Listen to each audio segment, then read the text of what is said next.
Welcome to another episode of the Lovers and Things podcast, where your favorite couple's favorite couple talks about the things they love. Oh, wow. I'm Greg. And I'm Lex. We got to stop that. We got to stop that. What do you mean? The vocal opening. They don't come here for that. All right. Everyone who wants Lex to continue to do the vocal opening with Greg on support, raise your hands. Let's take a vote. Yeah, it's a community decision. They got their hands raised. All right. Yeah. Those who do not want Lex and Greg to do their vocalities, raise your hands. I don't think I want the answer. I don't think I want the answer to the poll. No. Oh, well, anyways. I think it's good because, truly, music is the soul of this operation. Here we go. Music is the soul of our operation? The music is the soul of our operation. I would say it's an important part for sure. Yeah. Well, I'm Lex. I'm great. We already said that. Did we? We told the people who we are. Oh, well, welcome back, guys, to another episode. We're starting off hot and ready. Hot and ready. Like that makes me like think a of little Ceasars. So Little Ceasars. You got a Little Caesar story? Oh, well, we talked about this very recently. We did. I think so, anyway. The first pizza you had as a child. Your first earliest memory of takeout pizza. For me, it was Little Caesars. That was the first time I remember a wee little lad. A lad. If you will. Okay. Walking into a Little Caesars and seeing the menu up top and then a pleasant staff. Yeah. Ready to give me pizza. Just and that was a magical moment. I remember that day. Wow. And we did it a few times. Yeah. And then we transitioned to Hungry Howie's. Not transitioned to Hungry it was a family decision. It was a family decision to move to Hungry Howie's. Wow. Primarily the deals. My parents were really trying to save some money with the takeout. I don't blame them. Hungry Howie's was a solid contender for a while. Wow, that's good. Yeah, what about you? This is what people sign up for. Yeah, exactly. This is what people tune in for. Absolutely, the rumination. The earliest memory that I have of pizza, I mean, my family's an eating family. We like to eat out. Okay. Well, we do. We love a selection. Yeah. That's why I fit right in. Yeah, exactly. Seamlessly. But I think for me, my earliest memory of pizza, honestly, are Pizza Hut. And I'll tell you why. Pizza Hut. There was a Blockbuster that we would frequent. Okay. We would get movies from Blockbuster, and the Pizza Hut was right next to it. So for whatever reason, I have memories of Blockbuster and Pizza Hut like coming to get that combo. That was a weekend start. That's how you guys started the weekend. Yeah, but I also remember, though, going to Hungry Howie's quite a bit as well, because Hungry Howie's also had wings, subs, and salads. And everybody in the family could get a little something, and calzones. So you could get the pizza, but then I think we'd also get salad and like wings. Like it'd be like a combo for the whole family. Yes. Hungry Howie's wings are actually quite delightful. They're notable. Quite delightful. So I'm like, I feel like those two for sure. So if it was a Blockbuster night, it would be a Pizza Hut night.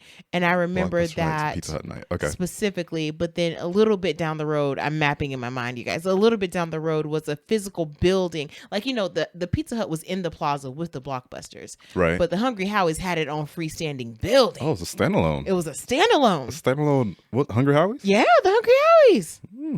Okay. That's what I'm saying. And you can use the little flavor on the crust. Yeah. Very nice.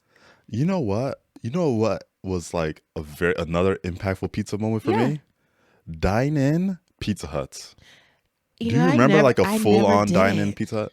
So I don't think I've ever done it. For my oldest sister's birthday, we took her to dine in. Wow. At Pizza Hut. What a time to be alive. We dressed up for this. Like we legitimately dressed up. I'm done. You sat in a booth. Y'all dressed up. And they took your order and brought out the pizza. Okay, so what was the experience like? Did they also have the salad buffet? In the middle, I feel like in the middle was a buffet, salad buffet. We didn't partake in that. No need. And this I had to have been like 6. Oh, you were baby, Greg.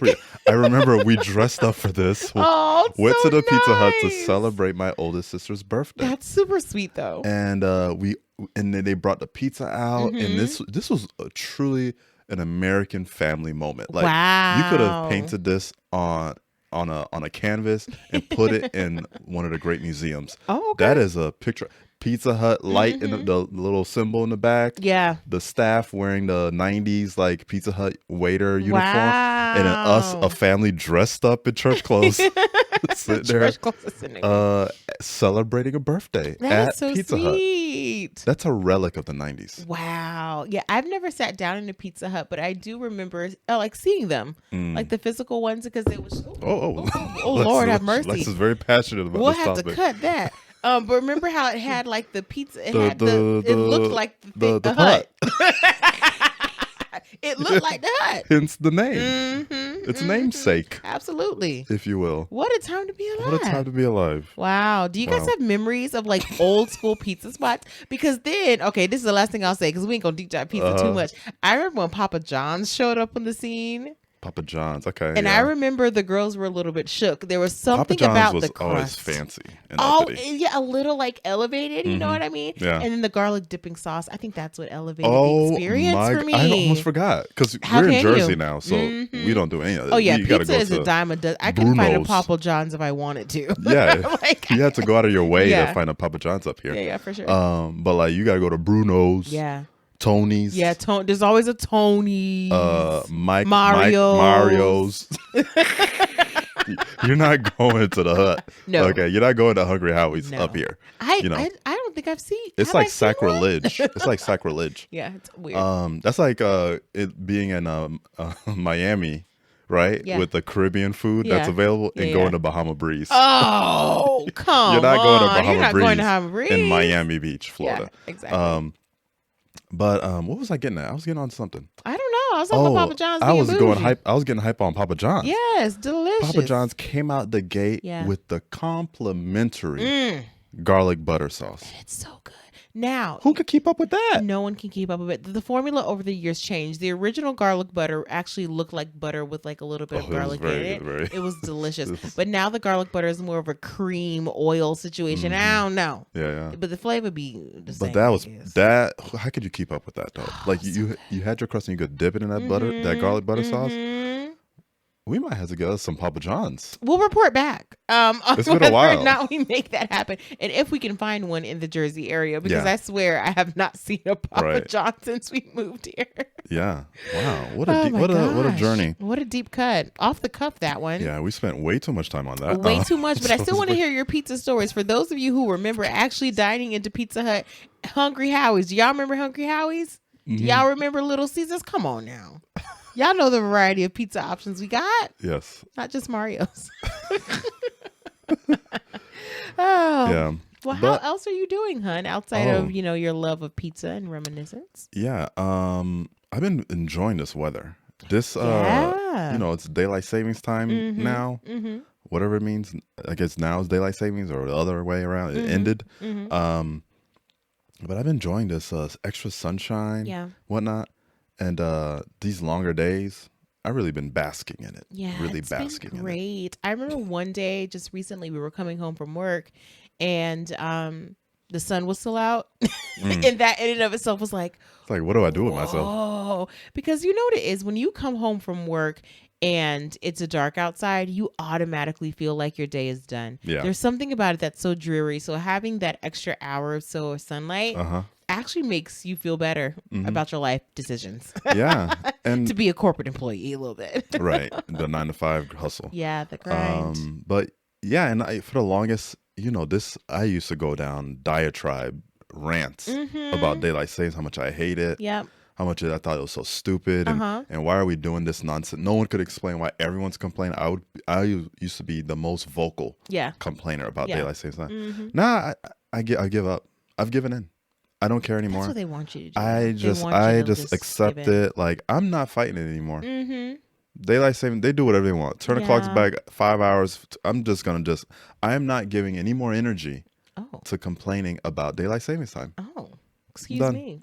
You remember I used to say, like, if I were ever to pursue a presidential campaign, it would literally be on the backs of daylight that would be on my ballot. That would be number one. Yeah. See, I'm doing a presidential point. Number one, vote for me, Gregory Roosevelt Benjamin. Oh, yeah. That's his name, by the way. That's my name.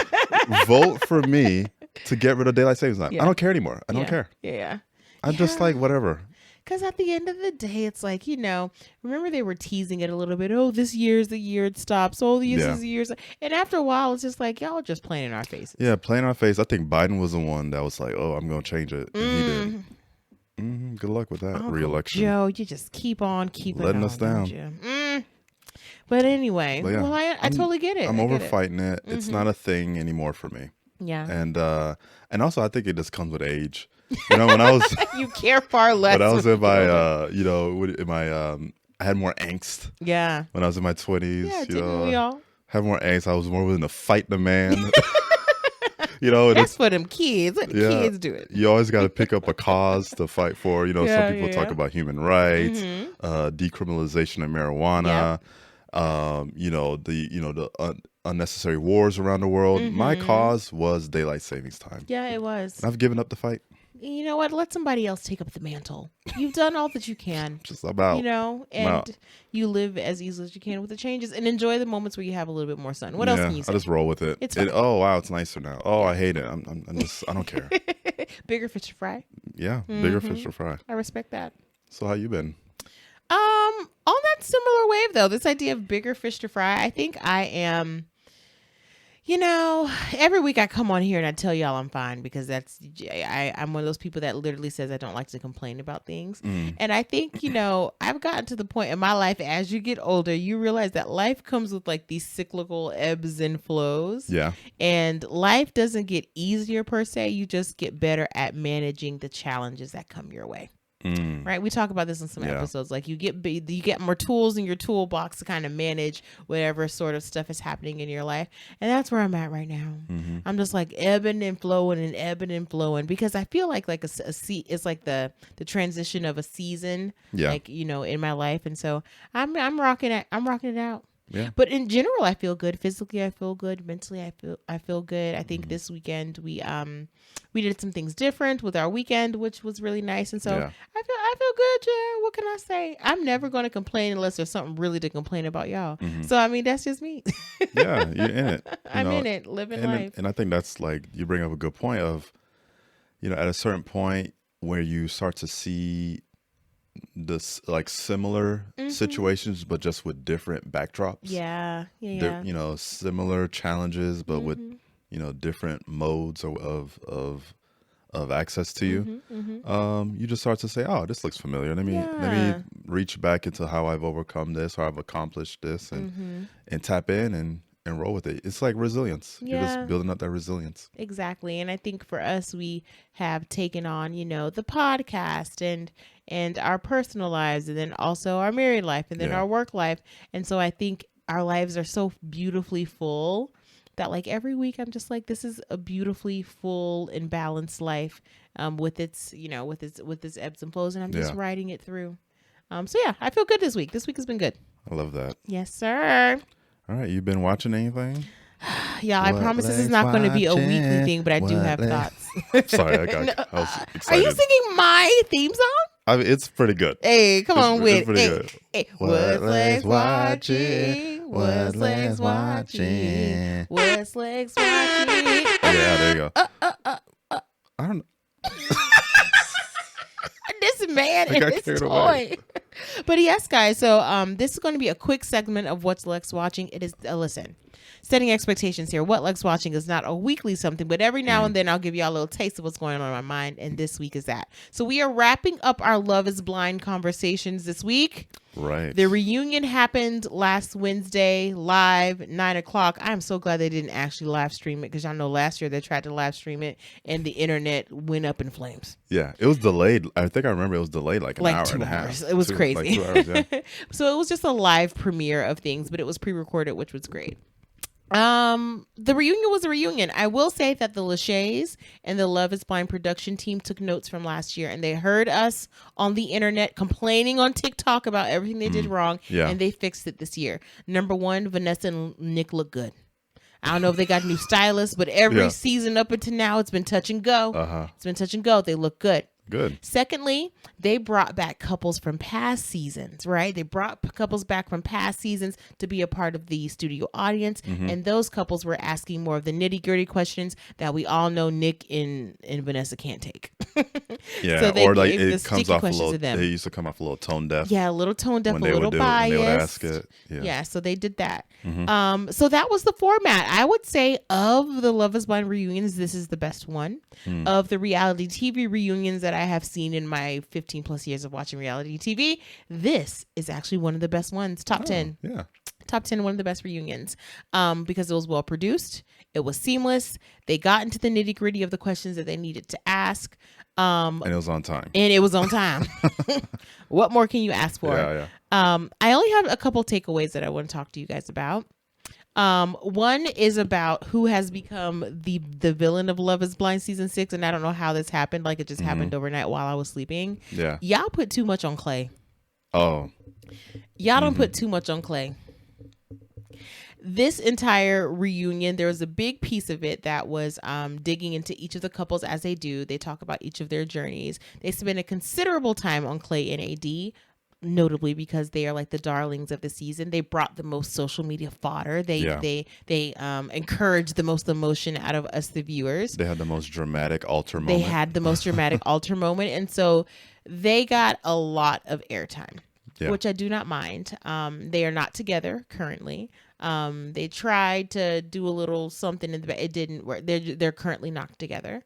And so during the session where they were talking about it, Clay was sharing his experience. So it's been 1.5 years since they last recorded. He's said he's done some work on himself. He's felt genuine enough to me.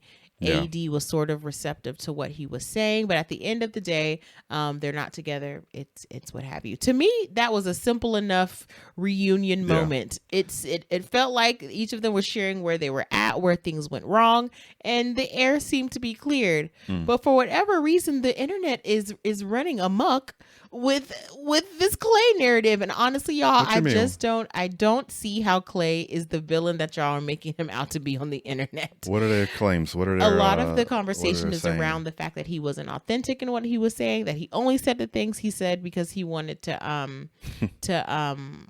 save face, essentially. Okay. And that he should have never been on the show to begin with, which could be said for everyone of every season ever. I mean, fine. But I did not like the narrative. And listen, I am not a male apologist. These men be trash. Okay, to be clear. But I didn't feel the villain energy from Clay the way that I felt it from Jermey. The way I felt it 1000%. He sat in his villain era, the way that I felt it from Jimmy. And how I low-key felt it from Kenneth, but they gave Kenneth absolutely no play. There was no conversation around Kenneth at all, so they just got a free pass. So Clay ended up being the villain of the reunion, and I just don't see it, y'all. I'm sorry. Yeah, and I watched it with you, and what I saw was someone who is in a transition point of their lives. What I saw is someone that is trying to get their act together to become the man that they want to be. And this is, a lot of men go through this. A lot of men actually understand that they need to be going through it, and a lot of men don't. And then they either don't grow or they forcefully have to grow through a traumatic situation, and they find themselves losing. They have to change. Other men will continue to be toxic and have struggles and not show up in the way they want to and just live their whole life that way. Clay, from my perspective, comes off as a person who's seeing himself truthfully and what he's done and what his shortcomings are, particularly his insecurity with commitment, and how he saw the beauty of what he could have in a marriage. But he also knew that he had some demons inside him that he had to work through. So for him to say, I'm aware of my problems, I'm going through therapy to resolve them. I took time to find a therapist, and now I've got one that I'm locked in with, and I'm doing the work. what more do you want from me? Yeah. In the words of Tyrese, what more do you want from like, me? what more do you want from a person? Yeah. Not even men, like mostly men, because men don't really be going through it. I've been through it, but like, what do you want from someone to acknowledge their shortcomings and to just try to fix it? Yeah. I guess you're a villain for that. I guess it sounds too good. It's convenient. I think it's triggering. I think it may be triggering for some people to hear that based on personal experiences where it may not have been the truth.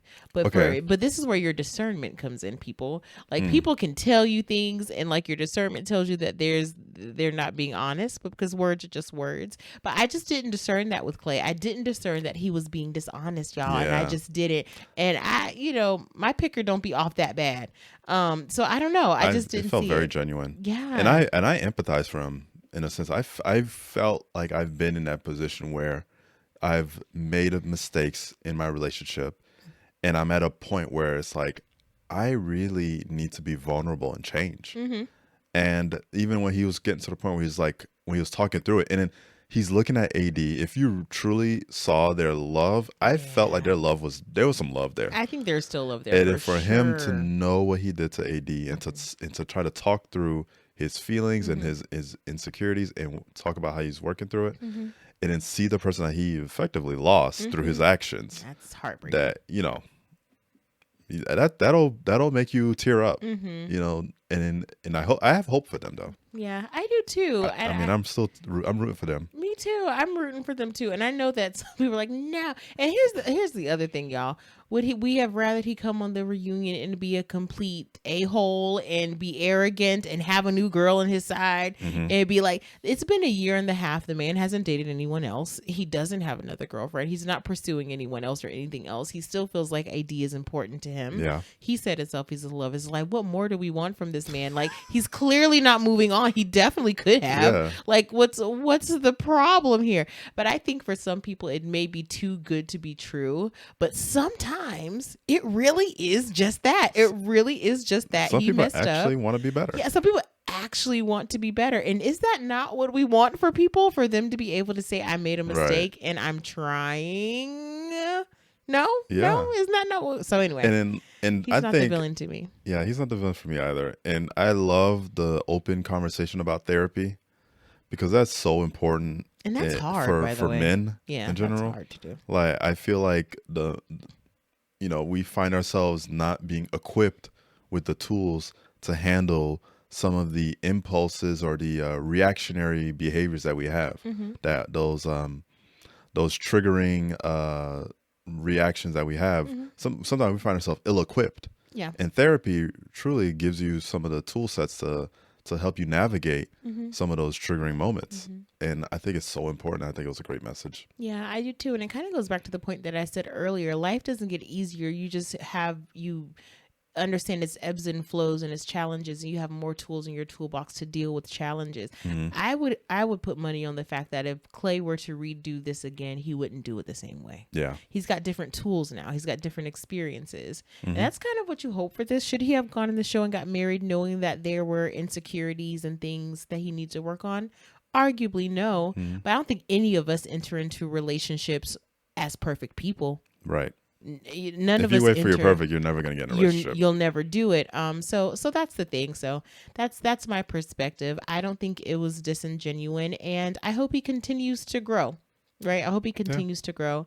And I hope the best for AD. And this is the last thing I'll say about this. Y'all giving too much to Clay and not giving enough to AD. And what I mean by that is y'all not giving her enough, equally complicit, because if we're to be honest with ourselves, the same way Clay he been the same since day one. He's been the same since day one. He's shared and been transparent about his challenges, his reluctancy around commitment, and she moved forward anyway. Yeah. AD heard what we heard, which was every now and then he flip flop. And she decided to still do it. And so she said, I do. Right. And she's also, another thing that I want to give AD a little bit heat for is that she's also the person who, after the reunion, ended up dating Matthew, who was the guy who was saying the same things to her and the other girl while they were in the pods, and literally used the death of her father to manipulate her decision against her. So I say all this to say that I don't think AD is a bad person either. I think she's probably grown quite a bit on the show as well. But when two people have they're just not, they may be good for each other, they're just not right for each other in that moment in time. I think that's what happened with Clay and AD. Yeah. I think AD has some growing to do. Clay has some growing to do. I think AD needs to do a better job of discerning herself around what people are telling you is usually what they're telling you. And their actions for sure are going to tell you what it is that they're about. So that level of discernment for her. And then Clay, the additional growth from an emotional perspective as well. Yeah, showing up and healing from the trauma that he's been through and defining a new path for himself. Yeah, and I was happy that he said that too, that he was ready to let go of his parents' stuff, because I think a lot of us can probably relate to being raised a certain way and seeing certain things and carrying those things with us as if that's our own armor, our own bags to carry, and it's not. And so I'm glad that he said that, and that to me resonated with home, because there are some things I'm like, oh yeah, there are things that I should potentially let go, because that's not me, that's not my stuff. You can break the chains and start anew for yourself outside of what you've been taught and seen and have learned. Yeah, no doubt. It just seemed real, and it was like it was a real discussion. Meanwhile, you have people like what's that guy named Jermey? Oh, Jermey and Sarah Ann. When he's asked about the events that happened, you see him like trying to weasel his way out of it. Lie. I think at one point he was like, I don't recall on something. It's like, what are you talking? He's like tap dancing his way around the truth instead of living truthfully and being transparent. And because the transparency requires you to be accountable, and I think that's kind of what Jermey was avoiding, is accountability. Because accountability, you got to do the work, and you're acknowledging that what you did was a misstep, and you wouldn't do it again. Avoiding accountability gives you room to kind of do it again. Yeah. It's like, be a little sneaky. And that's what he wants to do. Jeremy's a sneaky snake. And so those two are so polarizing to me. Yeah. like Jermey and Clay, they're two different people do two different scenarios. And it was disappointing to see, honestly, Jermey and Sarah Ann. I was kind of annoyed at the fact that they brought Sarah Ann on. Only because what more is there to say? So for those who don't know, Jermey and Sarah Ann was the woman that he did not choose in the pods, but they ended up being together in the real world, are now together, quote unquote, on and off. But apparently they're together, but they're just such a mess. Like they're two people who aren't accountable to their actions. And Sarah Ann in particular, I don't like the term pick me. Pick me, for those who don't know, is a term that is often given to women who seemingly will let go of all sorts of morals, relationships, and sound decision making in an attempt to get into a relationship with a guy. So they'll do anything to be picked, hence the term pick me. I don't know if Sarah Ann is a pick me per se, or if she's a woman who just wants to win. Because if we think about Jermey ain't no prize. Jermey is a liar. He's not the most handsome man you've ever seen. He's recently out of an engagement with somebody else. He was engaged when she was talking to him. Yeah, so that's not the best guy to go after, if an engaged one. Yeah, and I certainly don't want to be. And before coming on the show, he was engaged to somebody before coming onto the show. So he's been engaged 2-3 times. It's just very confusing. So for someone like Sarah Ann to fight so hard to be with someone like Jermey, to me, again, this is the discernment piece here.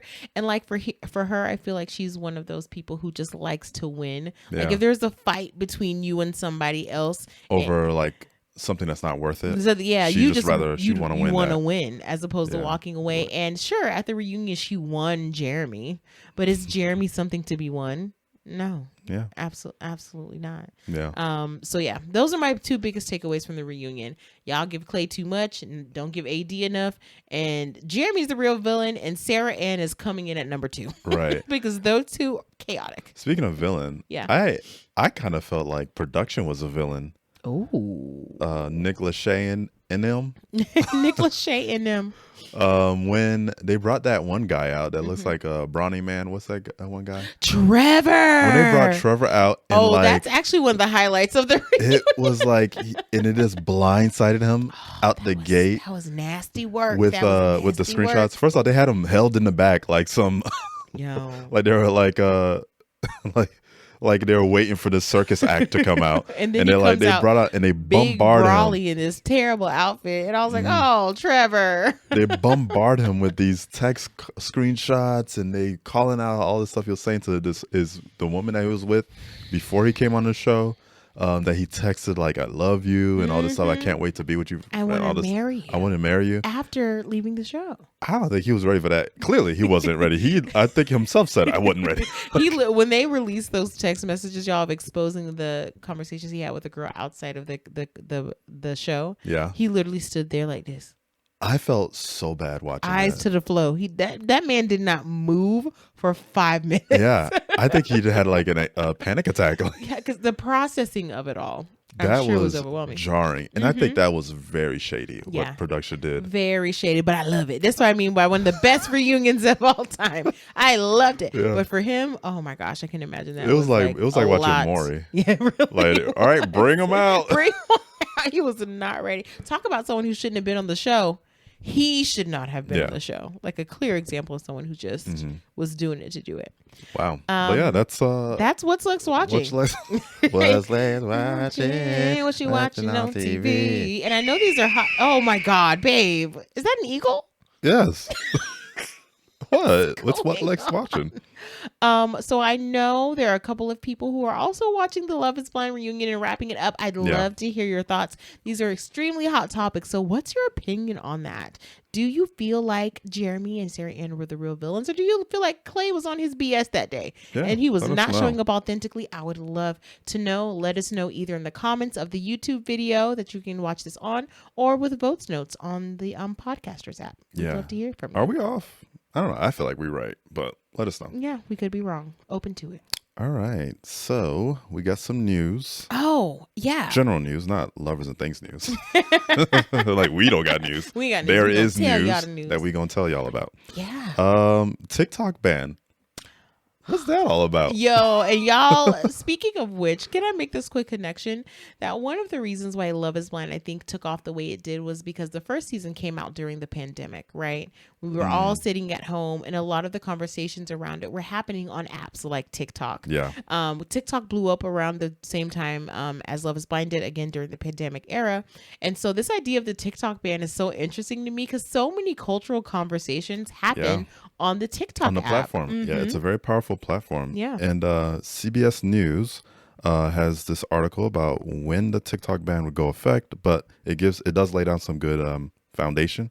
Americans could lose access to TikTok within months if a bill that seeks to force its Beijing-based parent company, ByteDance, to sell its stake is signed into law. But the popular video sharing app's potentially swift demise depends on whether the bill can overcome a number of hurdles. Yeah, so lawmakers have long tried to regulate the platform because of its ties to China. They argue it threatens national security because the Chinese government could use TikTok to spy on Americans or weaponize it by publicly amplifying or suppressing certain content. But TikTok has repeatedly stated that it would deny requests from the Chinese government for Americans' data. It also points to Project Texas, an initiative that TikTok began in 2022 to safeguard American users' data on servers in the U.S. to ease lawmakers' fear. But yeah, they overwhelmingly passed a measure to ban TikTok. In the House, at least. And now it's heading up to the Senate. Right, to go for, to turn it into a law. The bill turn into law. Yep. But yeah, they're hoping to have TikTok sold or get rid of the app entirely. Yeah, and it's kind of like it's problematic for a number of reasons because first of all, TikTok is such a large app, right? Yeah. In order to sell something that large, that much value, you'd have to sell it to somebody who can afford it, right? Like, and who can afford the mega platform that is TikTok from from just like a value perspective? It's extremely expensive. Yeah, they will definitely just stop U.S. Yeah, usage like there's before they sell it. before they sell it, and like it also, because the makers of the app have already put measures in place to protect American data. At this point, it's an interesting play to then pass this bill and then push it to the Senate, because what is the end game here? Right. Like the concern overwhelmingly is that because it's a Chinese owned app, that there could be some infiltration into American data, some sort of influence on what's happening on the app. A lot of that concern started bubbling around Facebook, in particular around Trump's presidential run the Right. first time He around. claimed that there's a lot of talk around the concerns there. So it's been bubbling up for a while. So TikTok, because it's a Chinese owned app, just happened to be one of the ones that's in the crossfire for this.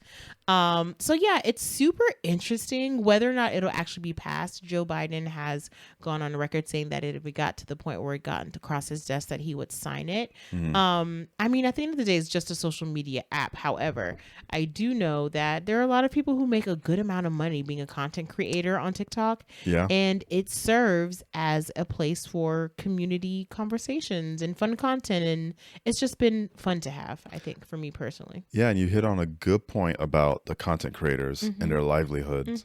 A lot of them are making, essentially feeding themselves and their families through this platform, whether it be through, brand partnerships on the platform, selling merch, or even TikTok themselves would pay content creators, a certain amount for every 1,000 views. So you could see like a lot of people running into a huge financial issue. A lot of Americans running into major financial issues if something like this were to go away. Yeah. And it's very short-sighted in my opinion. I think there's a solution that does not require a complete removal of a platform. I would have thought the solution was, again, agreeing to not share any of the data of American U.S. users. That seemed like a nice in between. But there's always a larger something at play. So I'm curious as to, is there somebody who wants to buy the app that is fielding for the app? Look at me being a conspiracy theorist. That's not what this podcast is for. But yeah. I'm you curious think there's there could be some salaciousness. Yeah, what's the larger play here? Because honestly, at the end of the day, it's an app. Maybe, yeah, because you got this much focus on this app, and when you've got, in my opinion, bigger issues that the Senate really needs to spend their time on acknowledging. One in particular is one I'm very passionate about. No, go for it. Which is the sheer amount of institutional investors that are buying up single family homes. In terms of the housing market, yes. In terms of the housing market, we saw over the past few years a rapid increase in demand for single family homes, and then you have the introduction of institutional investors, private equity firms trying to buy up house, and you've got people bidding against other bidders that effectively have a blank check. They could pay whatever they want for these properties, and I think that needs more focus than banning TikTok. There's this bill that was created called the End Hedge Fund Control of American Homes Act. That right there is, hopefully the tool to create some reform in the space of and possibly regulation. Yeah. In this single family home purchase space. Yeah. It's hard out here. Yeah, that's very interesting. And when purchasing a home, what's essentially happening, to make it just a little more layman's, is that when you go to purchase your home, people who are not single family owners, like you and I, right, who are just looking to purchase home, those homes would get purchased up by and large by individuals who are coming from private equity or investing in corporations. And so what that does is it makes the bidding difficult, right? Because if I'm going to bid for a home and I'm going in with my 20%, or whatever, you are not going to be able to outbid the corporation in their all cash offer, right? Right. So homes that could have been starter homes or first time homes or even second homes for everyday people are now being bought up by corporations who will then either resell it for a higher amount that outprices you, the everyday buyer, or they end up renting it. There are all sorts of things that happen, but it takes a good portion of the real estate market out of the hands of the people, which is totally different than how it's been for generations before. And so the housing market becomes just a little more tricky to balance and to navigate as a person that's trying to purchase their first home or change where they're living. Yeah. And this bill aims to mandate that hedge funds, corporations, partnerships, or REITs that manage pooled funds for investors to sell off their single-family homes over a 10-year period and eventually prevent them from holding those properties completely. Oh, that's great. It's a very aggressive move. It's an aggressive move, but I think in a nation where, more and more people are renting, and which is not a bad thing. I think we talked about this all the time. Like renting is an excellent option depending on where you are in your life. But people who are looking to transition into homes, they should be able to make that transition seamlessly. It should not be that difficult. Yeah, it shouldn't be as tough as it is, and it's tough because of how the market is. So I like the idea of it being handed off because it opens up the market to people who genuinely need these homes. Yeah, right. Building equity that way and having home as a quote unquote asset. It's not really an asset, but an asset. That's a lot of people. That's a lot of everyday people's main source of wealth building is their home. Their homes. Mm-hmm. Yeah, and I don't necessarily have a problem with like organizations purchasing homes and things like that. Well, first of all, I think the adjustments should be single family homes should be heavily regulated. Yes, because that really is the foundation of a lot of people's first step into wealth building. Of course, it's the quote unquote American dream, whatever that is nowadays. Yeah. Who knows? But that's like the first step. Like multifamily units, apartment buildings, I could see there being more room for that. Sure. Obviously, commercial things like more room for private equity firms, large organizations to participate in the purchasing of those real estate properties. But it's the single family homes that like really hits at a certain point. Yeah. And also even from like a private equity perspective, like I'm okay with like small REITs like of a certain size. Sure. Like if a group of investors want to pool their funds together to purchase a real estate property, I think that's reasonable. Sure. But to a certain extent, it gets a little bit out of hand. Yeah, and I know a lot of people's investments are like their retirement investment accounts are tied up in hedge funds that have participated in this. That's true. So a clean pullout is a little bit risky for people's retirement portfolios. But I don't think they should be as involved as they are today. Some change is needed. Yeah, definitely. Especially if we're thinking of the future, right? Like you want people to be able to have that access at the end of the day. Right. Like we can't expect for people to not be able to have access to that level of wealth building. Like how else are people going to be able to, support their families and things like that. So it's a bigger conversation for sure. Yeah. Even a better idea would be like only allowing these funds to be limited partners, meaning they can provide the cash, the capital, but allow it to be managed by smaller investor groups, like or individuals. Like having the option to get your loans from a hedge fund might be a better way of them tapping into those That's a good idea. highly viable, safe investment channels. But like, don't be out there with your elbows out, like bidding against us. Right, because there are everyday people who are just trying to get a house, honey. They're like, it's not part of some portfolio or some larger scheme. It is quite literally just what could potentially be their for a forever home for somebody. And people should have that opportunity. So I agree. But meanwhile, we're sending bills about TikTok. Yeah. to the Senate to deal with, amongst all the other important. That was just one. Imagine all the other countless, prison reform. Oh yeah. All the countless things the Senate has to really work through. But we're gonna have them, really work on some TikTok bans. I think we could use better use of our time. I do too, and I think social media apps in particular, I think people have been using them more and more year over year. The time that you spend in your app, y'all know your iPhones tell you how much time you spend on your apps, right? Check that feature and be humbled, okay? It's very because it is exposing how much we are on these apps, especially the ones that are visual content driven. So TikTok, Instagram, YouTube, where some of you may be watching us. Yeah, that's swiping. The swipes be happening. The doom scroll. The doom scrolling. I told y'all a couple weeks ago I was really bad at my doom scrolling. I've gotten better. It's very bad. I remember when TikTok really had a choke. I'm not TikTok. Instagram had a chokehold on me. Instagram doesn't really have a choke on me anymore that much. Okay. But there was a time where Instagram was like at its peak, and I had an older iPhone 10 or whatever. This was around that time. Yeah. And I remember there was a mark on the screen of where my thumb was swiping. There was like a little bit of abrasion. An abrasion. On yeah, that's how I was like, ooh. That was very swollen. And there was one documentary that talked about it, but they're programmed that way. Yeah. They're programmed to keep your attention. Dopamine. What is like a dopamine? Yeah, you get your happy feels when you're watching your app. So I am going to put this out there. I'm going to submit that if TikTok were to go away, that would mean that you would have more time to do the stuff that you actually need to do in your life. And so what are some of those numbers that we're looking at, babe? Literally have more time. Literally have more time. I looked this up. So in 2020, the global average, according to the site explodingtopics.com, they seem legit. In 2020, the global average stood at 13 hours and 18 minutes per month. Okay. The average user. 2022 on TikTok specifically, or just on social? This was TikTok. Okay. It's on TikTok. On 2022, that increased by 76%.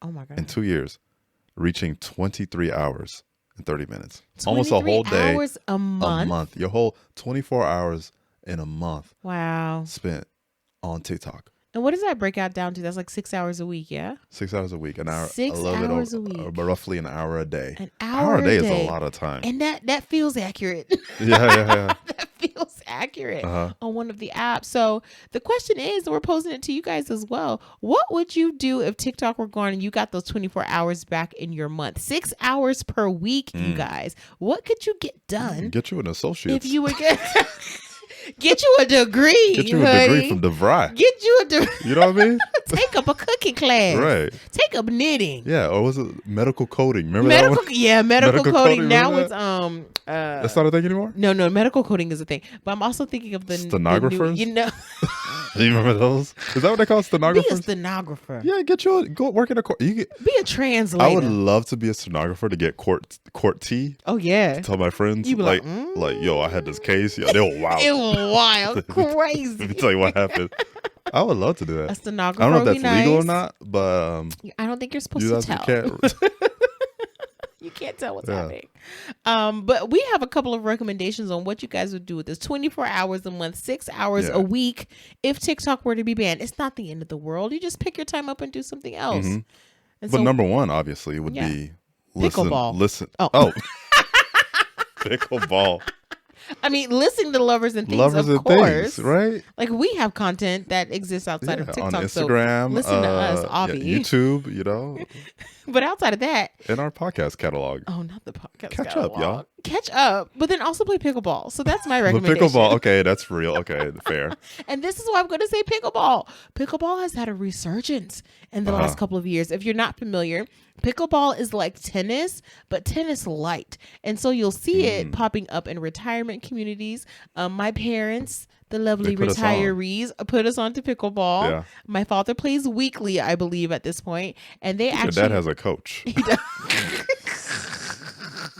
He has a trainer. He's very serious about pickleball, and I am too now. When they were recently here, we went to the local courts in our neighborhood and played pickleball. And you guys, it is delightful. Yeah. So now that the weather is turning, it's getting a little warmer outside in the Northeast. It's hot as heck down south, but it's just perfect season to pick up a new activity. And pickleball is high energy, low impact, if that makes sense. So for those of you who are worried about your joints and all that kind of stuff running around, it's not too much of that, but it is a fun activity. Yeah. So I personally am taking on pickleballing a little bit more. Oh, okay. With or without the TikTok ban, but definitely if TikTok goes, I'm going outside and living life a little bit more. So that's the thing you love. That's the thing I love. It's going to be pickleball. Yeah, and pickleball, you know, honestly, tennis is like for those people that are the sweats. Like they go hard in the paint. They're very intense. Much, you know, a little too serious. Like, Type A personalities. You know, you want to be able to go out there, you know, with a Four Loko and play a little bit of pickleball. That's a real casual, whatever your beverage of choice.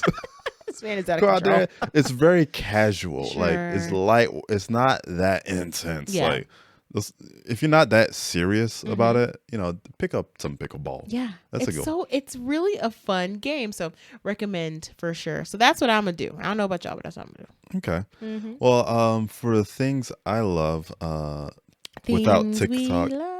Oh, we're gonna give it a whole thing. We just jump right in. I forgot to do it. I'm sorry. So I guess we go with things we love. Things we love. Shimmer. Okay, well there you go, y'all. Things we love. TikTok ban edition. Yes. Mine is at home DIY pottery kit. Oh. Make yourself a bowl. Excuse me. Mug. All right. A cup. I like cups. Cup. You want some cups? I feel like a cup is a good everyday Yeah. use. A vase. A vase. But yeah, I'm gonna link in the show notes this great, fantastic home DIY 10-inch electric pottery machine. It's got some amazing features. You can actually, there is a 6% coupon, y'all. Oh. There you go, get some savings. I love a coupon. But it has like the foot pedal, has a 10-inch platter, a detachable basin for when you're done with all your pottery clay and all that stuff. And it comes with like these little tools. Yep. Like all the little, to make the details, like as it's spinning, you can, like nice. soften the edge or put a line on it or detail. Things like that. It has like little fancy. scrapers and things of that nature. And it's got speed regulation. Oh my God. So you start up the spin and it increasing. You can increase the speed via a knob. There's a foot pedal as well. This is legit pottery wheel. Very nice. In your house. In your house. And I don't think you need much space for this. No, go. You just for gotta get a little corner in your house. Get you one of these. But yeah, this is a great thing. I think now that you're not doom scrolling for an hour a day. you can make yourself some pottery. Oh my gosh, that's funny. And this is a home podcast. And what else than to make your own accessories and home detailing and furnishings and vases and things of that nature. Love that. At home pottery. At home pottery. That's a good idea. It's a good one. I'm here for it. Love. Maybe we might do it. Might take it I up. think that would be nice because we're an arts and craftsy sort of family, I feel like. We did we took not really a pottery class. That's pottery painting. Painting. A pottery class was a commitment. Yeah. So instead, get you one of these and then just wing it. In the comfort of your own home. Just wing it. What's the worst that could happen, right? What's the worst that could happen? I love that. But yeah, and I would imagine once you make these, there's probably some clay that dries at home, or maybe in your home oven. Or you have a pottery studio nearby. You could probably bring it to them and use their kiln. That's so true. Yeah, Look at you. Yeah, you got options. Instead of having to travel to their space, you got hours and people might be fully booked. You could probably just bring it in and be like, yo, throw it in that oven. You got a spot. I love that idea. Yeah. I love pottery. Let's do that. Let's add that on the list of things to do as well. That'd be a fun, just a couples activity. Yeah. I love that. Learn a new skill. Yeah, do you have anything for the peoples for what they should be doing? I have one more. If TikTok gets banned? If TikTok gets banned, and this is going to sound so cliche, y'all. And I had something else, but this actually came to mind. Yeah. Because I think it's important. I think we should read more. Oh. I think we should read more, and I'm going to recommend getting you a good old Kindle. Y'all remember Kindles or any sort of e-readers or wherever your iPad so you can purchase your books or what have you. I think we should read more. And why I say this is because TikTok is important because it creates social conversation, right? Yeah. You get to see different opinions and be part of the discord that's happening on the internet. The problem is everybody thinks they're an expert. Right? Everybody's got an opinion, right? Yeah. Sometimes everybody's opinion isn't warranted. The facts aren't really facting, what have you. If we are going to get back into literature, nonfiction literature in particular, I think it's an opportunity for us to reground ourselves in the history, the facts of topics that are interesting to us. So if there's a topic that you found interesting by way of TikTok because it exposed you to it, I'm going to recommend that you dig a little deeper and start finding articles, published things, nonfiction, literature, even fiction, if that's your thing as well. But start just reading again. Let's start getting into the facts. If there's something that you're really passionate about, do some research on it. And so I think a Kindle would be an amazing counterpart to this time of your life, and it still feels digital, right? So you've got a little gadget in front of you. Yeah. You're still learning. You're still, being a part of the Discord, because that's what TikTok is for. You're just doing it in a way that's a little more grounded in the facts of things, right? You can look up your author. There's usually citations and all sorts of stuff in this stuff that you're going to be researching. So I think we should read more. We should talk less and read more. What a novel idea. I love that. I love that because honestly, TikTok is what rapidly accelerated our reduction of our attention span. Yeah. Right? Things don't really last more than a minute on TikTok. So I think you're doing yourself a disservice if you only partake in short form content because you never really get deep. Yeah. How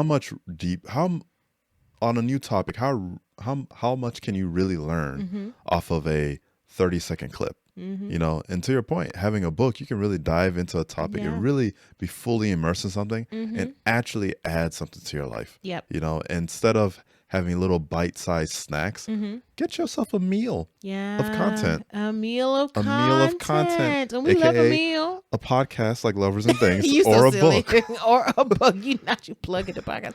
Yeah. I fully agree. And I think for me, a good example of this is I had actually been exposed to this idea of healing herbs, TCM, by way of my sister. And then I started looking up stuff, and TikTok was one of those places that I found so many recommendations. Yeah. But then I was like, I don't know, these people telling me the truth. So you know what I did? I bought the African American Herbalism book. Yeah. I bought another book on Beauty from Within. I'll link both of them for you guys so you guys can take a look. But if there's something that spurs your interest on the internet, great. Right. But I think you can take it a step further and actually do the research on printed and cited materials that can give you the truth. With a beginning, middle, and end. With a beginning, middle, and end. And examples throughout. And not some strange opinion. And not just a quick take that was meant for the clicks. Exactly. Yeah, I love that. Yeah, so I'll link 2 of the books that I am recently reading, as well as some Kindles. Yeah. Kindles have been around for so long, and I think they're so underrated. I see them quite a bit on the subway. Yeah. They're strong. Yeah. They're it also helps put the device and distractions away. Yeah. Because you're not going to get a text pop up on your Kindle. At least I don't think that's how they work. Oh, that's so smart. Yeah. As opposed to reading something on your phone or iPad. Or iPad, yeah. All the distractions will keep flooding through. Oh, that is so good, babe. Yeah, and I think their battery lives last a lot better because they're just black and white. That's it. So you may have to charge it once a week. Type of thing. Love that. I love that.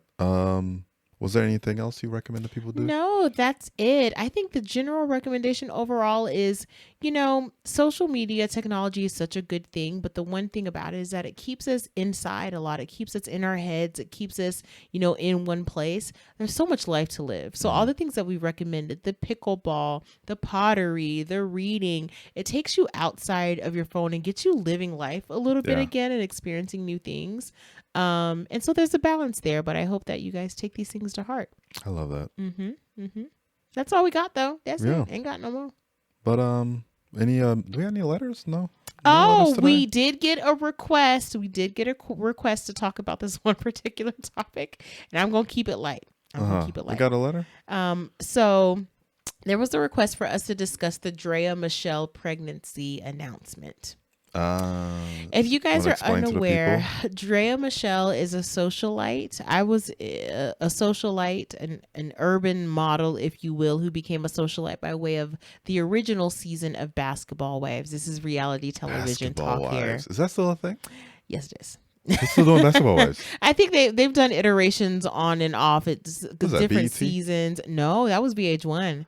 Basketball Wives is on VH1. That's a deep cut. I told you I've been watching reality TV a long time. But Draya Michele came to fame during the original season of Basketball Wives. She has since become a socialite who has, made her name being not only an entrepreneur, but she's dated men of note. She's a socialite. That's how it works. Yeah. No harm, no foul.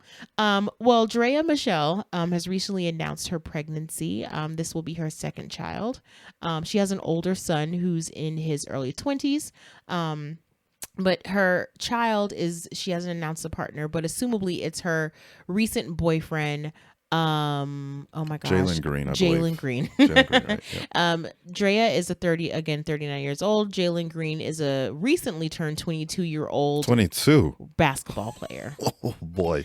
And so there is a lot of conversation online about how appropriate this may or may not be. And so it was asked of us to give our opinion. Yeah. Would you like me to go first, or would you like to go? Sure. So so 35-year-old Draya. 39. 30. She's 39. Draya is 39. Are you sure? Yeah, she was born on January 23rd, 1985. She's 39. Oh, she's 39. She's 39. Wow. Yes. Okay, 39-year-old. That's I thought it was 35. No, I mean, it's 4 years. Oh no, 4 years but matters. That's a big difference. 35 to 39 is a big difference. Yes. Okay, so she's 39. He's 22. Recently turned 22. That's Ooh, great. that's a big gap. Yeah. Okay, what'd you think? You know, people date outside of their age range all the time. It's not uncommon for people to date people older than them and younger than them, right? Yeah. But as a woman in the 30s myself, I personally have nothing to say to a 21-year-old man. She would have gotten pregnant when this young man was 21. There's nothing for me and a 21-year-old man to talk about. Yeah. There's nothing for us to discuss. For and you're me in your to early get 30s. so for me to in my early 30s, so for me to get into a romantic relationship with somebody that young, to me feels icky. I'm be honest with you, it feels icky. It feels a little nasty. Only because I just don't see where the connection would be. A woman of that age, to me, should be with a man who compliments her mentally, spiritually, emotionally. And a young man at 21 years old is just beginning his journey into knowing who he is. Same thing for a young woman that age. And so they're just at two different points in their lives. And to have a child with somebody that young, he shouldn't have a child at all that young, if you ask me, unless it was like an intentional choice on his part. But like at the beginning of his career, 22 years old, and now he's going to be a father, like, and it just feels so. You know how they say you want to be in a relationship with someone, you want it to be equally yoked. This is so not equally yoked to me. Oh yeah. Like they're on two different playing fields in life. And so I just think for someone like Draya, who has made the circle, she's been around long enough to know how this works. Yeah. So to even be in a space where you can even get to know someone that age, to me, is intentional. I'm sorry, it was an intentional choice on her part. And so and also getting pregnant is a very intentional choice. Yeah. And so I just think it wasn't a smart one. I don't think it was a smart one on her end. I think the young man is so young that he doesn't realize what just happened. Right. Like he doesn't realize what he's in for. But I just don't think it's tasteful. And so that's just my opinion. People can get mad about it, but I said what I said. And I also feel like there are reasons why we put certain parameters in societally, why some stuff is okay and some stuff isn't, because it protects people. Like that young man should be protected from being from having a child at 21-year-old at the beginning of what could be an amazing career with a 39-year-old that has been actively dating and having children with other guys in that space. Yeah, it's a dangerous spot for him. Yeah, it's a dangerous spot for him. And I'm not saying that she's being predatory in any way. That's not what I'm saying. I'm just saying that they are very unequally yoked. And the life experience that she carries with her that he just hasn't experienced yet puts him at a disadvantage. And I just don't think that was the best idea. Yeah, and you know what? Sometimes when I see stuff like that, I'm like, y'all, they deserve each other. You know, like he wanted to be with her. Yeah. She wanted to be with him. Mm-hmm. Yeah, that's it. That's it. I mean, y'all want each other. Luck. So y'all live y'all best lives together. But they're not living their lives together. These two are not getting married and running off into the sunset. Like, I highly doubt that's the situation. Exactly. And this isn't a judgmental space. This is just, the black and white of it is. That's just kind of where they landed. Yeah, that's where they landed. I mean, there's a lot of intentionality that's involved with getting with somebody and having a child. Very intentional. And I can't even question that. And then although I do feel like it's predatorial, I feel like there's a little bit of a taking advantage of when you're with a 20-year-old. When I was a 20-year-old, I was a hot mess. What do you even say to a 21-year-old? To be that much older, Hi. I will say that it ventures in a space of predatorial. Oh, okay. To the point where I don't think he's thinking right. Yeah. Yeah. I don't think he's thinking right. And I know he's excited. He's reached this goal in his life, but the true goal is, having a lasting legacy and truly making the right choices with the people that you partner with in life so that you can, continue to build on that legacy. Yeah. And I hope that, he continues to grow in his field and his craft and that he has a successful career and that they take care of that baby. Yeah. But it's just not a good look. Yeah. It's not a good look. And for both of them. Yeah, for both of them. And I think, frankly, more so her than for him. Yeah. Just given the maturity and the life that she has experienced. And you would think someone of that age would make better decisions. Right. And for her, think that's what it is. I would want her to be thinking that she's moving into like her sunset season. Yeah. 40 is when things are supposed to be cute. Yeah, the social life. Yeah. Now it's not time. Now it's time to level up. Yes. And move into the next level of whatever is in store for her and her successes and whatnot through her social light and all that comes with it.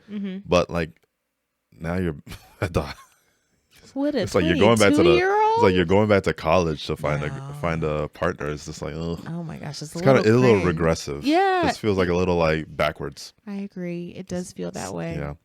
But I mean, best of luck to them. I'm wishing them a happy and healthy pregnancy and happy delivery, happy, healthy baby and all that jazz.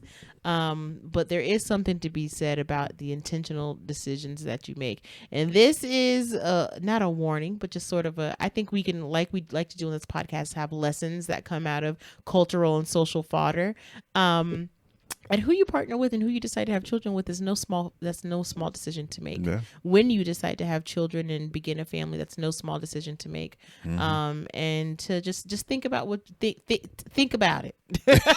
Lexus, think about it. Think about it. That's it. Think about it. Think about it. But yeah, but let us know your thoughts. Yeah, that's a tricky sound off one. In the comments. I want to know what y'all think about it. That's a tricky one. You got to work out what we think. Yeah. But we want to know what y'all think. Yeah. Yeah.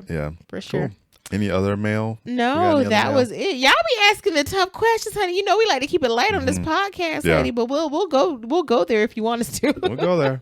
But shout out to the listener letters. Yes, thank you guys so much. It was a great conversation. Yeah. But I think that's a show. That's the show. That's a pod, y'all. That's a pod. And I shout out to those. I want to wish I could drop a little Easter egg. Let me see if I got something for them. Oh my god. What? For those, I don't know. That's just a sound effect. For those people that made it this far, that was for y'all. That another one. I got one from them. Okay, go ahead. Let me see what I got. Okay. No. What about? Oh, that's a good one, right? I like the applause. So shout out to y'all for listening and getting to this point of the pod. I did that for y'all. Yeah, that's love. But yeah, so that was yet another episode of the Lovers and Things podcast. Yes. Keep loving the things. And loving your people. It's so important. Love y'all. Bye. Bye.